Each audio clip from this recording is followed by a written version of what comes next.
2017 నుంచి 7 ఇయర్స్ నుంచి 1 lakh అప్పు తీసుకున్నాను ముందు. సో అది ఇప్పటివరకు తీరలేదన్నమాట. మార్చ్ నుంచి కొంచెం బ్రదర్స్ ప్రేయర్లో నేను పాల్గొని చాలా ముందుగానే తీర్పమని ప్రార్థన చేసుకున్నాను. సో అది ఎలా అంటే కడుతున్నట్టే ఉండేది, ఇంట్రెస్ట్ కడుతున్నాం అన్నమాట దానికి.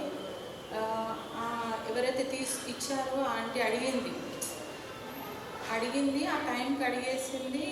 చాలా కష్టం ఉండే మేలో పెళ్ళిళ్ళు అవన్నీ వచ్చేసరికి చాలా కష్టమైన పరిస్థితి. మే 10th వరకు కట్టేసేయాలమ్మా అని చెప్పారు. సో ఇంకా నేను మా హస్బెండ్ వచ్చేసి మే 5th లోపల మేము మే 10th లోపల కట్టేసామని చెప్పేసి ప్రేయర్ చేసుకున్నాము. సో మే 5th లోపల అమౌంట్ అనేది మాకు వచ్చేసింది అన్నమాట. 1 lakh అనేది మేము తీర్చగలిగాము. సో అప్పటి నుంచి పూర్తి డెలివరెన్స్ అనేది వచ్చిందండి.